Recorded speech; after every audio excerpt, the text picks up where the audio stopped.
The Korean Mafia boss's triplets wouldn't stop screaming on the train until the black single mother did the unthinkable. If you love dark romance, stories of forbidden love, dangerous men, and unthinkable sacrifices, hit that subscribe button now. You won't want to miss what happens next. The sound was apocalyptic.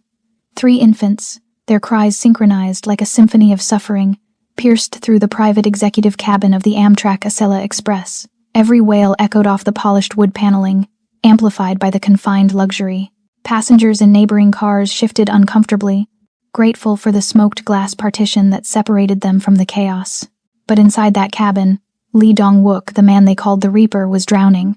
He sat rigid in the leather seat, his custom-tailored black suit creased for the first time in his life.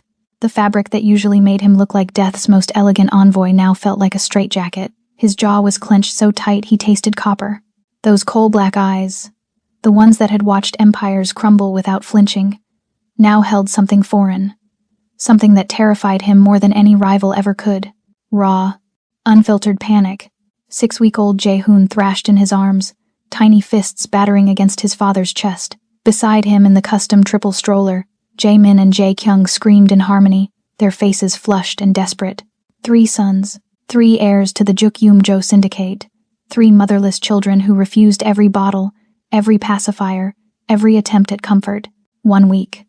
It had been 1 week since Hana's fever had stolen her away, leaving Dong-wook, a man who controlled 2 continents, utterly incapable of soothing his own children. The doctors had warned him about dehydration, about failure to thrive, about the very real possibility that his sons were starving to death in his arms. Sir. Kang, his chief enforcer, leaned close from the doorway, voice barely audible over the screaming. We're 30 minutes from the D.C. exchange. Hanjun's people will be waiting. Dong-wook didn't look up. His thumb traced the soft cheek of Jae-kyung, whose skin had gone pale, whose cries were weakening into something worse: resignation. I know the schedule, Kang. If the babies are still, then the contract means nothing. His voice was silk wrapped around steel. You don't hand over territory with 3 dead children in your arms. The train raced south through the American landscape, but inside the cabin, time was running out. The triplets' cries were a beacon, advertising vulnerability louder than any intercepted phone call. Hanjun was waiting for weakness, and Dong-wook was delivering it on a silver platter. He'd tried everything: 5 different formulas, bottles warmed to precise temperatures, lullabies in Korean that Hana used to sing. Nothing worked. His hands, steady enough to sign execution orders, trembled as he rocked Jae-hoon against his chest. The Reaper, they called him.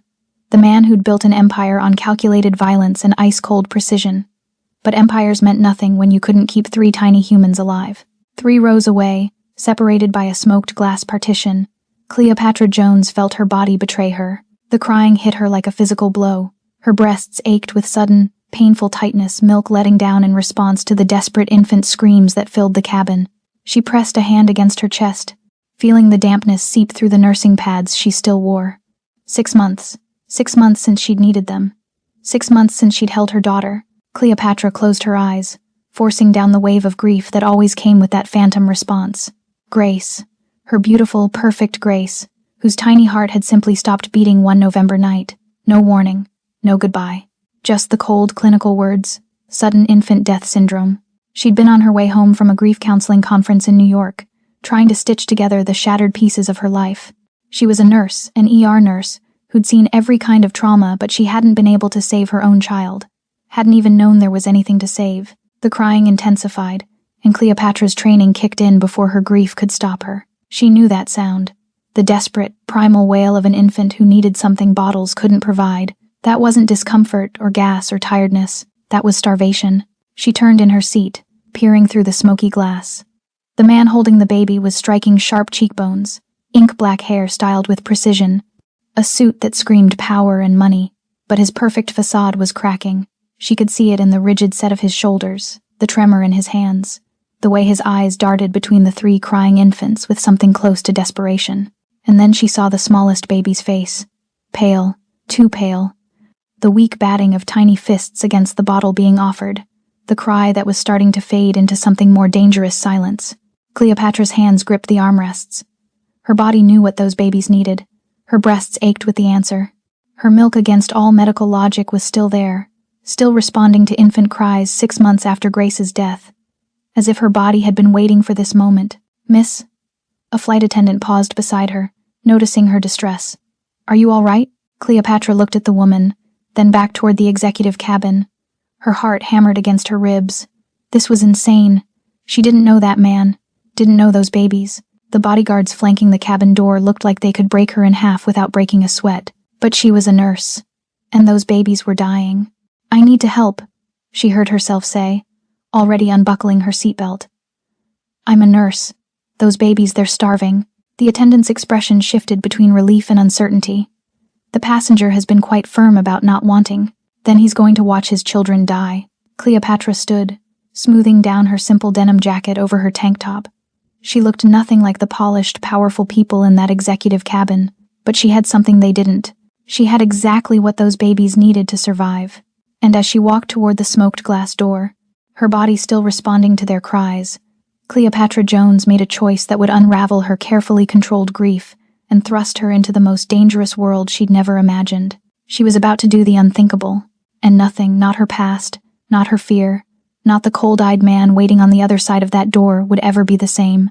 The glass door slid open, and Cleopatra stepped into another world. The executive cabin was dark mahogany and butter-soft leather, amber lighting casting shadows across surfaces that gleamed with wealth. The air smelled of expensive cologne, baby formula, and desperation. Every head turned. 2 bodyguards straightened, hands moving toward weapons, but Cleopatra's eyes locked on the man in the center of chaos, Lee Dong-wook. Even drowning in panic, he was devastating. Sharp jaw clenched, black hair falling across his forehead, suit jacket open over a white shirt with undone buttons. Those cold dark eyes cut to her like a blade. Out. His voice was silk over razor wire. This is a private cabin. Cleopatra didn't move. Her gaze traveled over 3 infants, faces red with tears. The smallest had stopped crying hard. Movements sluggish. Dehydration. Your sons are starving, she said steadily. Whatever you've tried isn't working. His jaw tightened. What could you possibly offer that I haven't tried? I'm an ER nurse from Detroit. She stepped closer, worn denim creaking against the luxury. They need their mother, warmth, skin contact, and they need breast milk. She paused. I have it. The cabin went silent. Dong-wook stared, really looked at her. His gaze traveled over her face, warm brown skin, natural coils, shadows of grief beneath her eyes. You have no infant with you. Not anymore. Her voice cracked. Grace died 6 months ago. SIDS. My body never understood she was gone. Understanding flickered across his features. One parent's nightmare recognizing another's. You would do this? His voice dropped, rough. You understand what you're offering. I'm offering to save their lives. She moved closer. What you can't give them, no matter how powerful you are.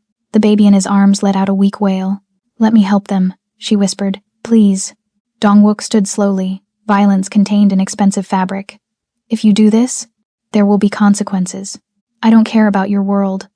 I care about 3 suffering babies. Something flickered in his eyes. Then, in profound surrender, he held out his son. His name is Jae-hoon. Save him. Cleopatra took the baby with steady hands. She sat, shrugged off her jacket, adjusted her tank top with practiced efficiency. When she brought Jae-hoon to her breast, he latched immediately. Relief overwhelmed her. His desperate suckling gentled, tiny fists uncurling as nourishment flowed. The crying stopped. The silence was sacred. When she looked up, Dong-wook stared with molten intensity. Ice melted into something unguarded. The others, she said softly. He brought her Jae-kyung, then Jae-min. Each latched desperately, and he watched, gaze tracing her shoulder, her throat. Hunger that wasn't his son's, something darker. When the last baby slept, Dong-wook sank across from her. I've tried everything since their mother died. Nothing worked. I built an empire but couldn't feed my children. You kept them alive, she corrected gently. That matters. His eyes snapped to hers, surprised. You saved them. In my culture, a woman who nurses a widower's children binds herself to them, to their father. You've done something sacred, Cleopatra Jones. Her name on his lips made her shiver. I'm a nurse doing my job. No. His stare pinned her. You did what only you could, and now you're mine. The train slowed. D.C. lights approached. What happens now? Dong-wook stood, buttoning his jacket, restoring armor. Now I keep you safe. What you did made you the most valuable person in my world. And the most vulnerable. He extended his hand, offer and warning. Cleopatra looked at his hand. His sleeping sons. The door leading back to emptiness. She took his hand. His fingers closed, warm and sure. Thumb brushing her knuckles like a brand. "Welcome to the underworld, sacred mother," he murmured. "You'll regret this kindness. Or become its queen." The doors opened. Cleopatra, still holding Lee Dong-wook's hand, stepped off into a world where danger tasted like salvation, and the most terrifying man she'd ever met looked at her like something precious, something worth keeping. The platform was chaos controlled by silence. Men in black suits materialized from shadows, forming a perimeter around them before Cleopatra's feet fully touched concrete. She counted 6, then stopped counting. Their faces were blank, professional, deadly. They moved like synchronized predators, and she was suddenly, viscerally aware that she'd stepped off that train holding the hand of someone far more dangerous than she'd imagined. Dong-wook's grip tightened on her hand as they walked. The triplets were being carried by 3 men who moved with surprising gentleness, cradling the sleeping infants like precious cargo, which, Cleopatra realized with growing unease, they absolutely were. A black SUV waited, engine purring. Dong-wook guided her inside with a hand on her lower back, possessive, protective, proprietary. The leather interior smelled new and expensive. The windows were tinted so dark the outside world disappeared. They pulled away from the station, and only then did he release her hand. "Your price," he said, settling back into the seat. His composure had returned, that icy control sliding back into place like armor. "Name it." Cleopatra turned to face him, her natural hair still escaping its tie, her simple clothes rumpled from holding 3 babies. She looked nothing like someone who belonged in this world of tinted windows and armed escorts. "I don't have a price." His eyes narrowed. "Everyone has a price. Not for this." She glanced at the sleeping triplets secured in car seats behind them. "I didn't do it for money. I did it because they needed me. Because," her voice caught, "because I needed them to live." Something shifted in his expression. Confusion, maybe. In his world, everything was transactional. Power for loyalty, money for silence, blood for blood. But she was offering him something outside that economy, and he didn't know how to categorize it. "You don't understand what you've done," he said quietly, dangerously. "The act you performed nursing my sons, it's not just charity in my culture. It's sacred, binding. I'm a nurse. It was medical intervention." "No." He leaned forward, and the space between them compressed with sudden intensity. "You are Aomonigayam now, sacred mother. The woman who gives life to the heirs becomes their mother in every way that matters. And that makes you," he paused, his dark eyes holding hers with magnetic force. "That makes you mine." Cleopatra's heart hammered against her ribs. "I don't belong to anyone. You misunderstand." His voice dropped lower, intimate and threatening at once. "I am Lee Dong-wook. They call me the Reaper. I control the Juk Aum-jo Death Script Syndicate. I own territories from Seoul to Los Angeles. I've built an empire on violence and fear."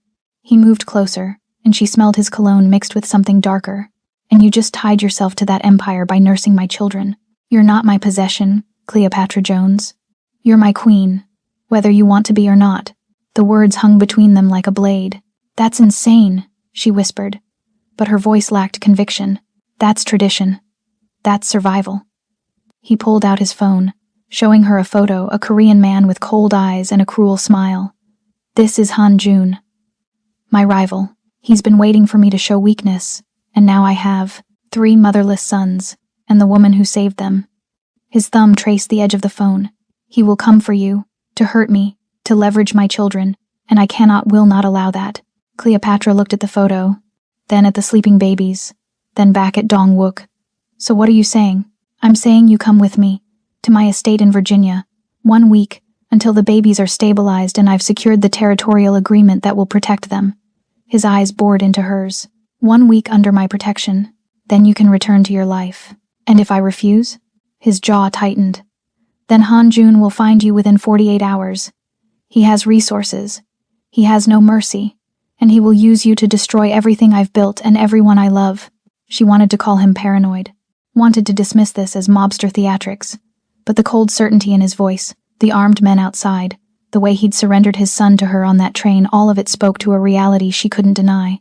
1 week, she said finally. "As a nurse, to make sure they're healthy and feeding properly, that's all."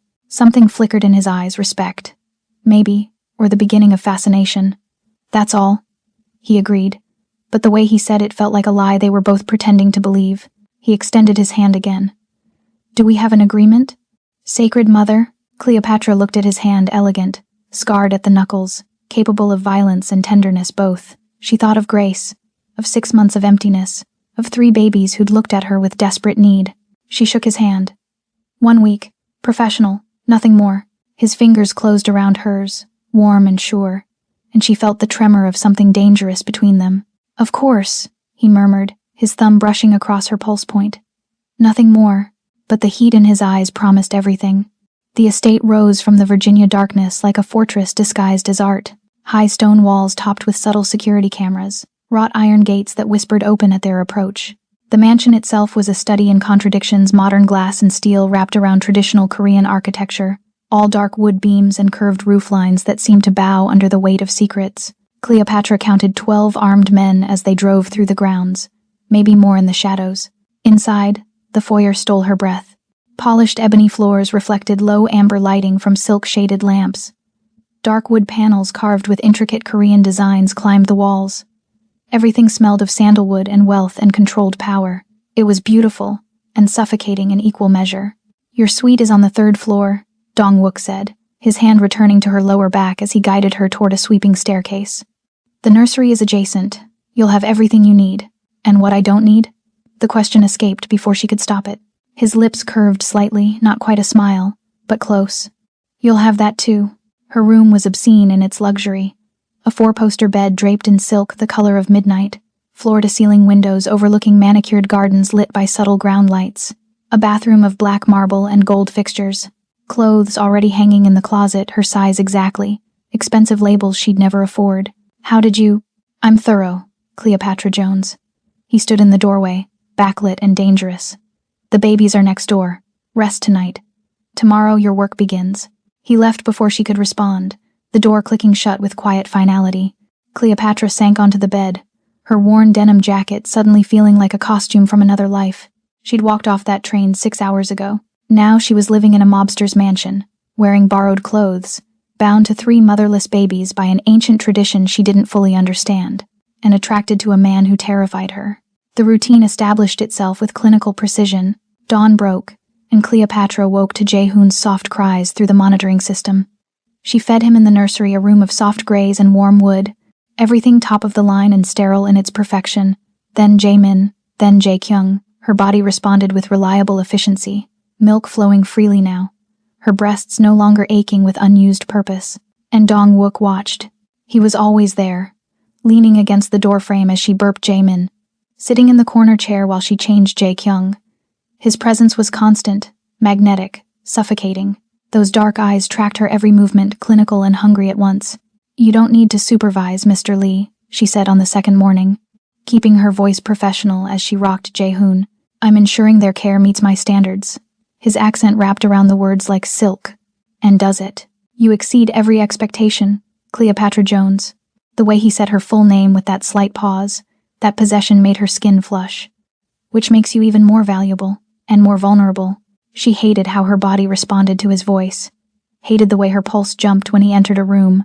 He was a killer, a crime lord, a man who'd built an empire on violence, but she kept seeing glimpses of something else. The way his jaw softened when Jae-kyung grabbed his finger, how his voice dropped to barely a whisper when singing Korean lullabies, the exhaustion that lined his eyes when he thought no one was watching, and that scent sharp cologne cutting through baby powder that somehow made her feel safe and threatened simultaneously. On the 3rd night, her phone rang. Her sister, calling from Detroit. Cleo, where are you? You were supposed to be home 2 days ago. I'm fine. Something came up. A job opportunity. I'll explain when. The call disconnected. Cleopatra stared at her screen, then slowly turned. Dong-wook stood in her doorway, phone in hand, expression unreadable. You cut my call. I monitored your call, he corrected. There's a difference. Fury ignited in her chest. You have no right. I have every right. He stepped inside, closing the door behind him. The room suddenly felt smaller. You're under my protection. That means I control what information leaves this estate. Who knows you're here? What they know. He moved closer, and she caught that scent again, sandalwood and danger. Your sister doesn't need to know about the Juk Aumjo, about Hanjun, about the target on your back. So, I'm a prisoner. You're protected." His eyes held hers, intense and unyielding. "There's a difference." "Is there?" She stood, meeting his gaze despite the height difference. "You monitor my calls, control my movements, watch me constantly. That sounds like a cage, Mr. Lee." Something flickered across his face. Respect, irritation, desire. A gilded cage is still safer than freedom when there are wolves at the gates.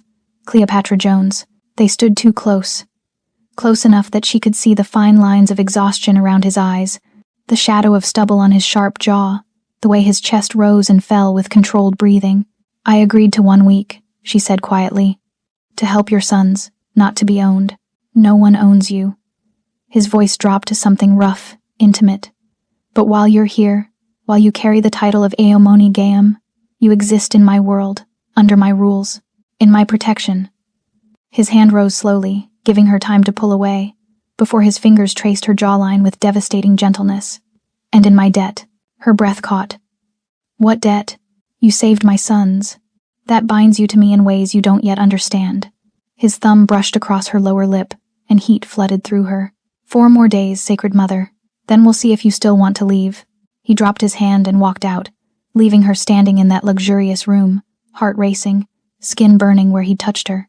4 more days in this gilded cage with a man who looked at her like she was salvation and temptation both. 4 more days before she'd have to decide if she was strong enough to walk away. Cleopatra woke to the weight of being watched. Her neck ached from the awkward angle she'd fallen asleep in the nursery rocking chair. Jaemin still cradled against her chest. The baby's warm weight rose and fell with peaceful breathing. Moonlight streamed through the window, painting everything silver and shadow. And Dong-wook stood in the doorway. He was different in the darkness. His suit jacket was gone, white shirt unbuttoned at the collar, sleeves rolled to reveal forearms corded with muscle and marked with scars she'd never noticed. His hair fell across his forehead, no longer styled with precision, and his eyes, those cold, calculating eyes, held something raw and unguarded. He looked devastated. "Mr. Lee." Her voice came out rough with sleep. "Is something wrong?" He didn't answer immediately, just stared at her holding his son, and she watched his throat work as he swallowed. When he finally spoke, his voice was barely above a whisper.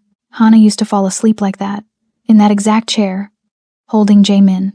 He stepped inside, moving with careful quiet. "I'd find her at 3 in the morning, exhausted, but refusing to put him down." She said she could feel his heartbeat against hers, that it made her feel alive. Cleopatra's chest tightened. This wasn't the Reaper speaking. This was a man drowning in grief. She sounds like she loved them deeply. She died loving them. His jaw clenched. "The pregnancy destroyed her immune system. The doctors warned us. 3 babies at once. It was too much for her body. But she refused to terminate, refused to reduce. She said she'd rather die than choose between them."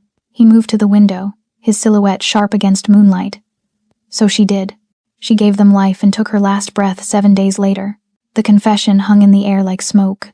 "I'm sorry," Cleopatra whispered. "I built an empire on control, on eliminating threats before they become problems. But I couldn't save her, couldn't protect her from her own body." His voice cracked. "And I can't even feed the children she died to give me." Cleopatra carefully stood, settling Jaemin in his crib before approaching Dong-wook.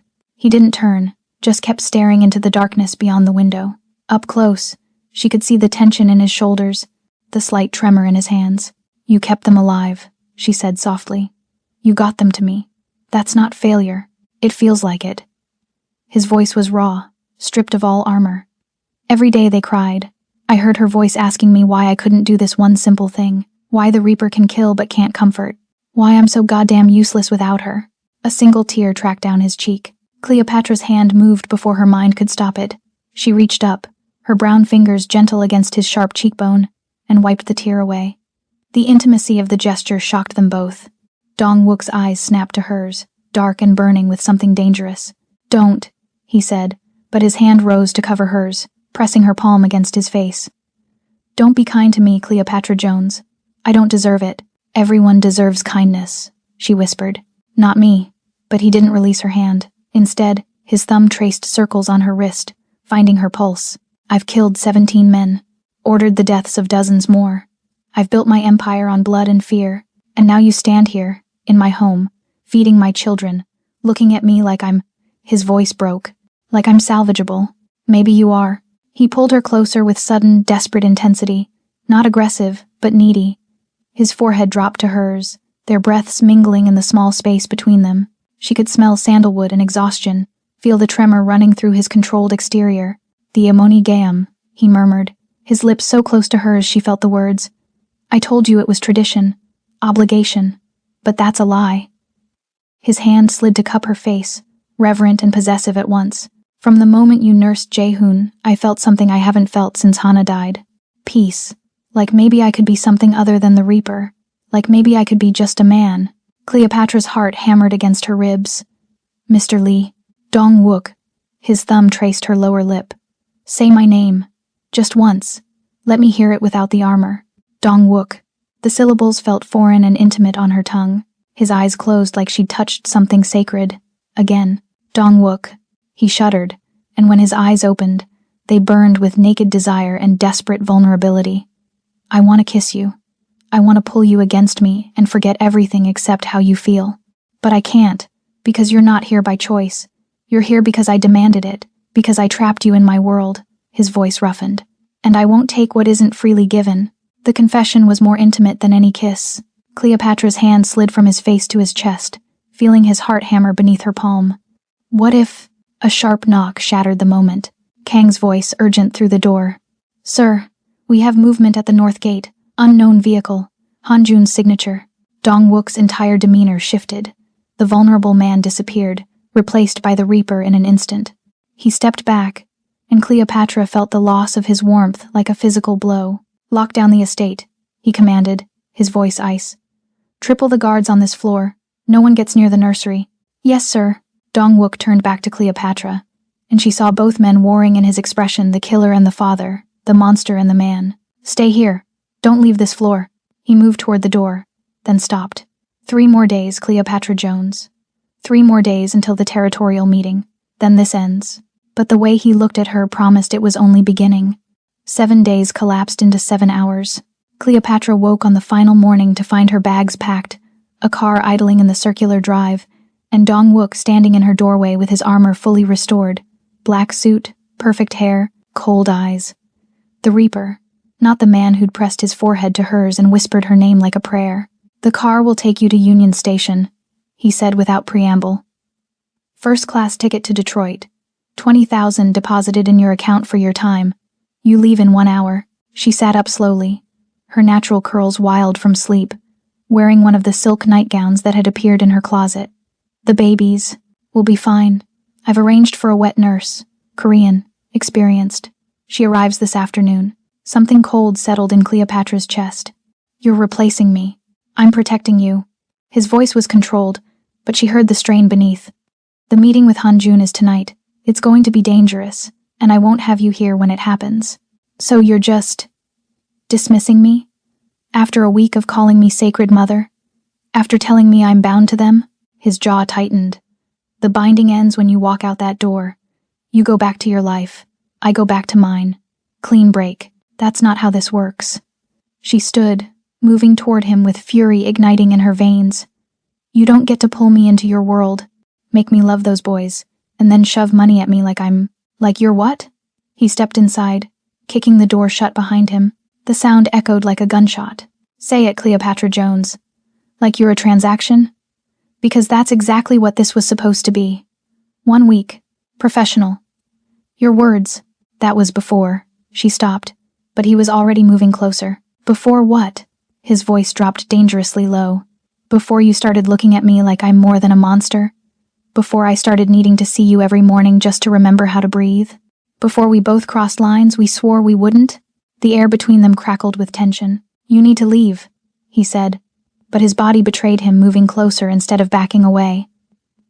Hanjun is coming, and if he finds you here, if he learns what you've become to me, he will use you to destroy everything.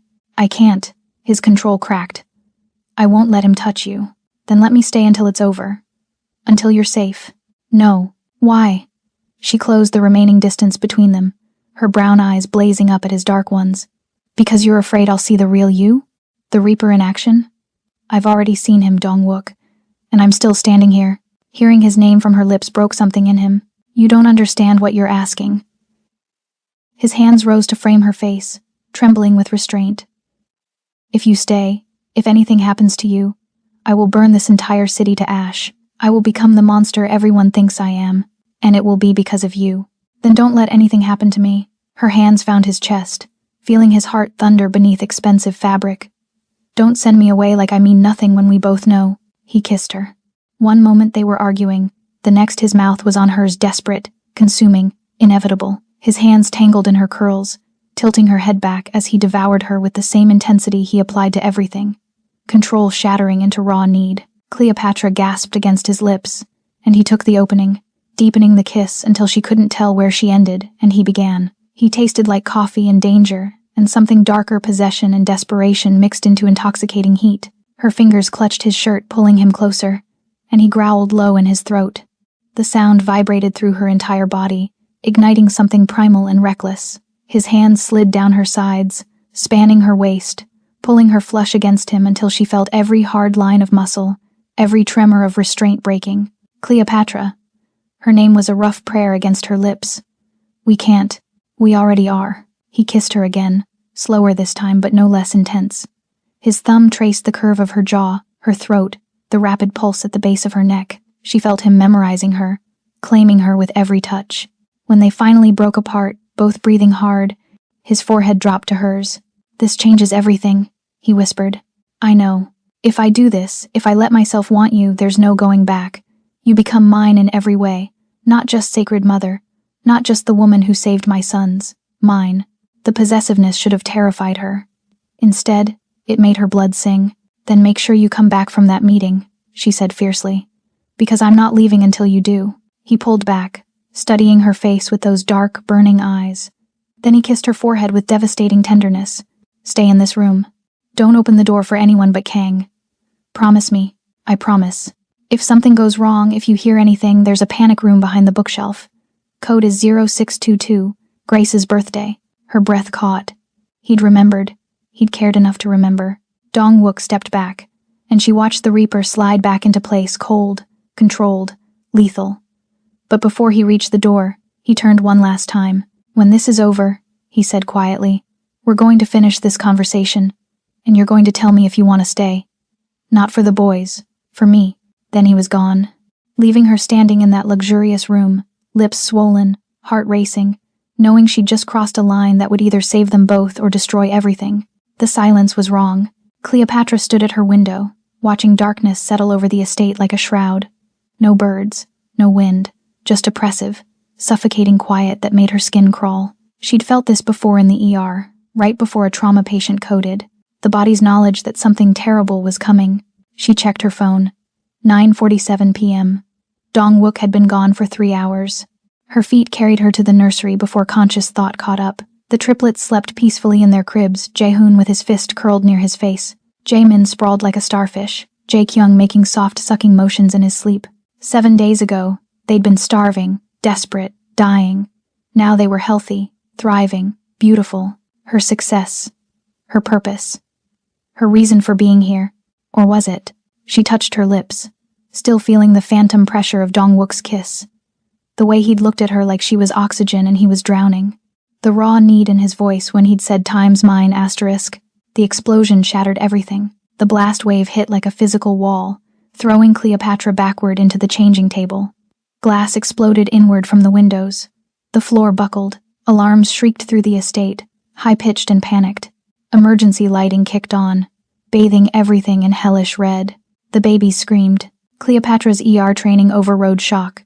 She was moving before the ringing in her ears stopped, her body operating on pure adrenaline and muscle memory. Triage, assess, act. Jae-hoon first scooped from his crib, checked for injuries, wrapped tight against her chest. Then Jae-min. Then Jae-kyung. 3 babies, 3 bundles of terrified humanity pressed against her as gunfire erupted somewhere below. "Kang!" she screamed, but no answer came. Think. The panic room, but the bookshelf was across the hall, and she could hear boots pounding up the stairs. Heavy, multiple sets. Not Dong-wook's men, they moved with silent precision. These were invaders. Her eyes landed on the laundry hamper in the corner. Industrial-sized, wicker, innocent. She moved with desperate efficiency, pulling out blankets and creating a nest at the bottom. Jaehoon went in first, then Jaemin, then Jaekyung on top. She covered them with soft receiving blankets, praying they'd stay quiet, praying the darkness would keep them hidden. "Shh, my loves," she whispered, tears streaming down her brown cheeks. "Mama's here. I won't let them hurt you." The door exploded inward. 5 men poured through, weapons drawn, faces covered. And behind them, walking with leisurely cruelty, came Hanjun. He was beautiful in the way poisonous things are: sharp features, cold smile, expensive suit unmarred by violence. His eyes found her immediately, and recognition sparked with vicious pleasure. The black mother who saved his children. His English was perfect, accent barely noticeable. The Reaper's weakness. "I've been so curious about you, Cleopatra Jones." She positioned herself between him and the hamper, her body a shield. "You need to leave. Now." He laughed, a sound like breaking glass. "Bold. I like that. Do you know what Aomonigam means in our world? It means Dongwook can never touch another woman without betraying his son's mother. It means you're not just a wet nurse, darling. You're his times queen asterisk." He stepped closer, and she smelled cologne and gunpowder. "And queens are such valuable leverage. He'll kill you for this. He'll times try asterisk." Hanjun's smile widened. "But first he'll watch me hurt what he values most. His children, their precious mother. And then, when he's broken completely, I'll take everything he's built and burn it to ash." One of his men moved toward the cribs now empty. "Where are the babies?" Hanjun's voice dropped to something lethal. "Safe. Somewhere you'll never find them." His hand shot out, grabbing her throat with practiced cruelty. Not enough to choke, but enough to terrify.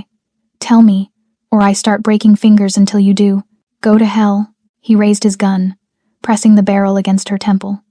Cold steel kissed her skin, and Cleopatra felt her heartbeat thunder against the metal. This was it. This was how she'd die, protecting 3 babies who weren't hers, for a man who'd stolen her heart in 7 impossible days. But at least Grace would understand. The door exploded inward again. Dongwook was a nightmare made flesh. Blood streaked his face from a gash above his eyebrow. His suit was torn, revealing Kevlar underneath, and his eyes, those dark, cold eyes, burned with primal, apocalyptic fury. He took in the scene in a microsecond. Hanjun's hand on Cleopatra's throat, the gun to her head, the empty cribs, and something in him that had been barely contained finally, catastrophically times broke asterisk. "Let her go." Each word was a death sentence. Hanjun's smile never wavered. "Or what, Reaper? You'll kill me? You're outnumbered 5 to 1. And the second you move, I put a bullet in your queen's beautiful head, then you die immediately after. And your entire bloodline follows within the week." Dongwook's voice was arctic calm, masking volcanic rage. "I will hunt every person you've ever loved, every associate, every friend, every distant cousin. I will erase your family's name from history. And I will make sure they know, in their final moments, that it was because you touched her." The temperature in the room plummeted. Hanjun's smile faltered. Because they both knew, everyone in the underworld knew, that the Reaper didn't make empty threats. "You'd start a war," Hanjun said slowly. "For a woman you've known a week? I'd end the world." Dongwook's gun rose with lethal precision. "Try me." Cleopatra felt Hanjun's grip tighten on her throat, felt his finger shift on the trigger, felt the moment teetering between salvation and slaughter. And then she heard it, the soft, unmistakable sound of Jaekyung whimpering from the hamper. Hanjun's eyes cut toward the sound. Everything happened at once. Dongwook fired. Hanjun shoved Cleopatra forward as a shield. She twisted, throwing herself sideways. The bullet meant for Hanjun's head caught his shoulder instead. He stumbled, and his men opened fire. Cleopatra hit the ground, covering her head as the nursery erupted into chaos. Gunfire, screaming, the meaty sound of fists hitting flesh. She crawled toward the hamper, toward the babies, her only thought protecting them from the violence exploding around her. Strong hands grabbed her waist, hauling her up. She fought instinctively until she smelled sandalwood and blood. "I've got you," Dongwook growled in her ear. "I've got you." He positioned himself between her and the remaining men, his body a wall of muscle and fury, and Cleopatra realized with crystal clarity that this man, this killer, this monster, this Reaper, would die before letting anyone hurt her. The last man fell. Dongwook turned, blood spattered and breathing hard, and their eyes met across the destroyed nursery. "The boys?" His voice cracked on the question. "Safe." The hamper. He was moving before she finished, dropping to his knees beside the wicker basket. His hands, those killer's hands, were infinitely gentle as he pulled back the blankets, revealing 3 crying but unharmed babies. The sound he made was pure, broken relief. Hanjun wasn't finished. Blood poured from his shoulder wound, but he was laughing, a wet, vicious sound that echoed off the destroyed nursery walls. He'd crawled backward until his spine hit the wall, and now his uninjured hand held something that made Cleopatra's blood turn to ice. A detonator. "You think you've won, Reaper?" He coughed, spitting crimson. "I have charges placed throughout this estate. Enough C4 to level 3 city blocks. And if my heart stops if I even think you're going to kill me, this entire place becomes a crater." Dong-wook froze, his gun still trained on Hanjun's skull. His jaw worked, calculating odds, weighing options. Cleopatra could see the Reaper's mind spinning through scenarios, each one ending in blood. "You're bluffing," Dong-wook said, but his voice lacked conviction. "Am I?" Hanjun's thumb hovered over the button. "Your men found 3 charges. I placed 12. Want to test me? Want to see if your precious queen and those bastard children survive the blast?" The triplets wailed from the hamper. The sound cut through everything, 3 innocent voices crying for protection they couldn't provide themselves. Cleopatra watched Dong-wook's face. Watched the man she'd come to know, the devoted father. The wounded soul war with the monster he'd built himself into. The Reaper would take the shot, would gamble that Hanjun was lying, would choose elimination over negotiation. But the father couldn't risk it. "What do you want?" The words cost him everything. Hanjun's smile was triumphant. "Everything. Your territory, your contracts, your entire American operation. The Jukyum-jo becomes mine. You become nothing." He leaned forward despite the pain. "And you walk away, powerless, broken, watching me build an empire on the ashes of yours. Done." The word came instantly, without hesitation. Cleopatra's breath caught.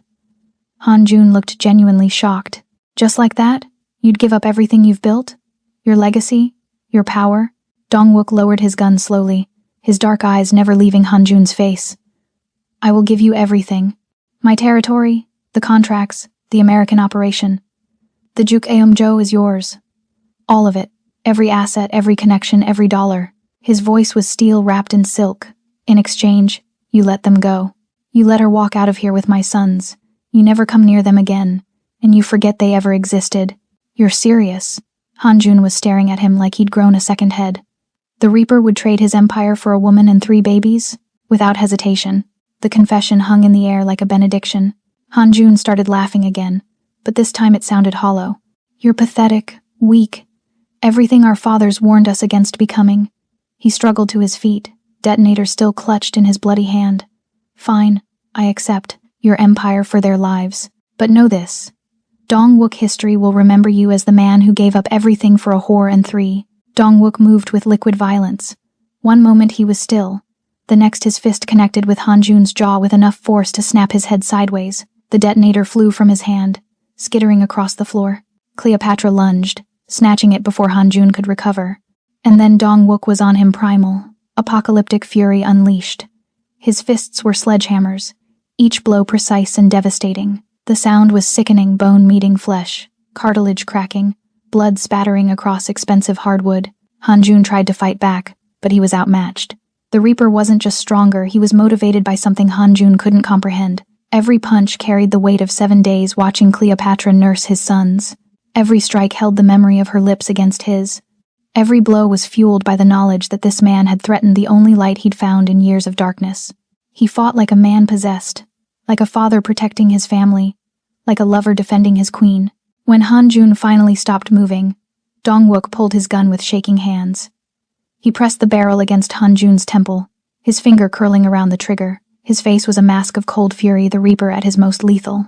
"Any last words?" His voice was ice over molten rage. "Dong-wook, stop." Cleopatra's scream cut through the red haze.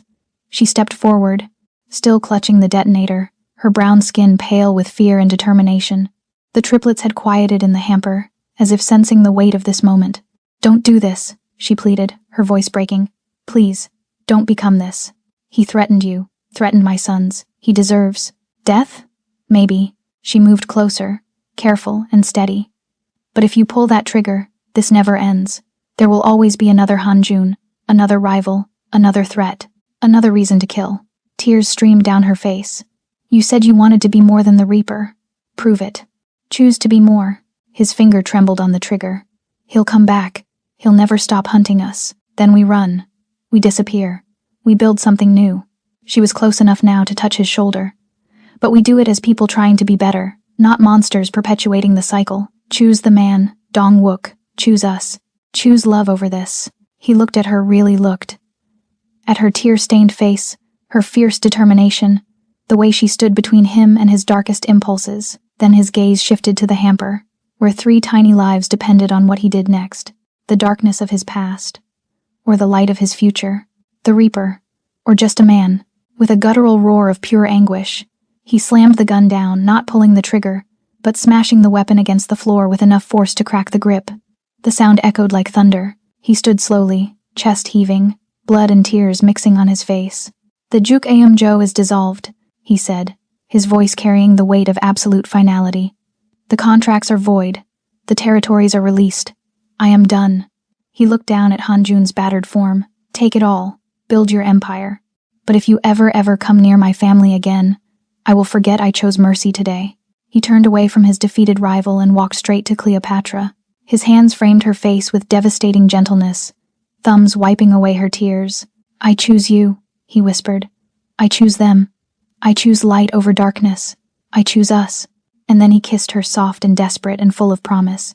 They left before sunrise. Kang had 3 vehicles waiting, unmarked, untraceable, engines already running. Dong-wook carried Jae-hoon and Jae-min while Cleopatra held Jae-kyung against her chest. They moved through the destroyed estate like ghosts, stepping over debris and blood, leaving behind everything he'd built. Hanjun was gone. His men had dragged him away while Dong-wook kissed Cleopatra, choosing love over vengeance. The empire would change hands by morning. The Reaper would become a ghost story, and Lee Dong-wook would become just a man. "Where are we going?" Cleopatra asked as they settled into the middle vehicle. Dong-wook's hand found hers in the darkness. "Anywhere but here. Everywhere that's safe. Wherever you want." She looked at him, this man who'd traded everything for her, for 3 babies, for the possibility of redemption. His face was bruised, his suit destroyed, his hands still trembling from the choice he'd made, and he'd never looked more beautiful. "Home," she whispered. "Let's go home." 1 year later, home was a quiet suburb in Atlanta, tree-lined streets, neighbors who waved, a backyard with a sandbox that saw more action than any battlefield Dong-wook had ever commanded. The house was modest by his former standards. 3 bedrooms, a kitchen that smelled like Cleopatra's cooking, walls covered in crayon drawings and family photos. No armed guards, no surveillance, no empire to protect, just peace. Cleopatra stood at the kitchen window, watching Dong-wook in the backyard with the triplets. They were walking, now stumbling, really chasing each other with the determined chaos only toddlers could achieve. Jae-hoon was trying to climb into the sandbox. Jae-min had discovered the garden hose, and Jae-kyung was attempting to eat a dandelion. And Dong-wook, former Reaper, former crime lord, former monster, was laughing. The sound still took her breath away. Pure, unguarded joy from a man who'd lived in shadows so long he'd forgotten what light felt like. She touched the simple gold band on her finger. They'd married 3 months ago in a small ceremony, no guests, just them and 3 impatient toddlers. Dong-wook had cried when she'd said, "I do," and she'd realized he'd never believed he deserved this. Redemption, family, love. He looked up then, catching her watching through the window. His smile softened into something intimate and knowing. He said something to the boys, then walked toward the house with that same lethal grace now tempered by diaper bags and sleepless nights. The back door opened, and he pulled her into his arms. He smelled like sunscreen and grass and home. "They're getting big," she murmured against his chest. "They're getting wild." His lips brushed her temple. Jaemin tried to eat a worm. That's very on-brand for him. He laughed again, and she felt the vibration through her entire body. His security consulting firm was thriving. Legitimate work, legitimate money, using his strategic mind for protection instead of destruction. They weren't wealthy anymore, not by his old standards, but they were rich in ways that mattered. "Do you ever regret it?" she asked quietly. "Giving it all up?" Dong-wook pulled back to look at her, his dark eyes holding hers with absolute certainty. "I didn't give it all up. I traded a kingdom built on blood for an empire built on love." His hand cupped her face. "I'd make that choice 1,000 times over. Even on the hard days, when Jae-hoon won't sleep and Jae-min is colicky and Jae-kyung decides 3 a.m. is party time. Especially on those days." He kissed her softly. "Because I get to face them with you. Because I'm not the Reaper anymore.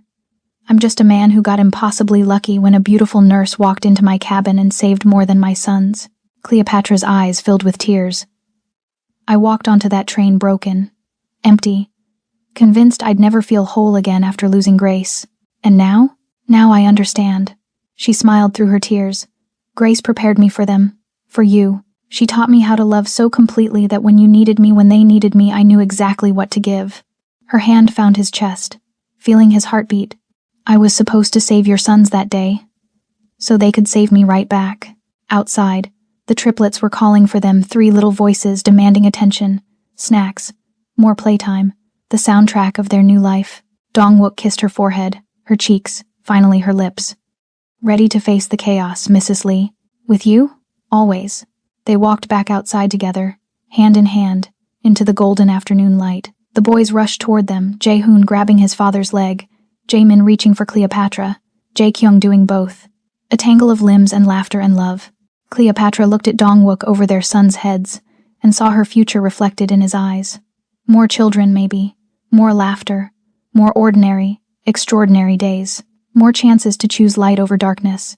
More of this beautiful, chaotic, perfect life they'd built from the ashes of his old world. She touched her stomach briefly, a secret she'd tell him tonight, when the boys were asleep and they had stolen moments in the darkness. New life growing, their family expanding. Home. Dongwook caught the gesture, and his eyes widened with understanding and wonder. His smile was incandescent.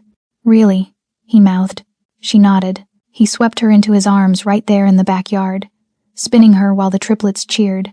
And Cleopatra Jones, former broken nurse, sacred mother, queen of a reformed Reaper, finally understood what victory looked like. It looked like this. Messy, loud, imperfect, beautiful. It looked like love. Thank you for listening to The Korean Mafia Boss Triplets Kept Crying in the Train Until the Black Single Mom Did the Unthinkable. Did Lee Dong-wook make the right choice when he gave up his empire for love? Tell us what you thought. If you loved this story of forbidden salvation, obsession, and ultimate redemption, be sure to hit subscribe and turn on notifications so you don't miss the next dangerous love story from our dark romance collection. Until next time, keep the shadows close.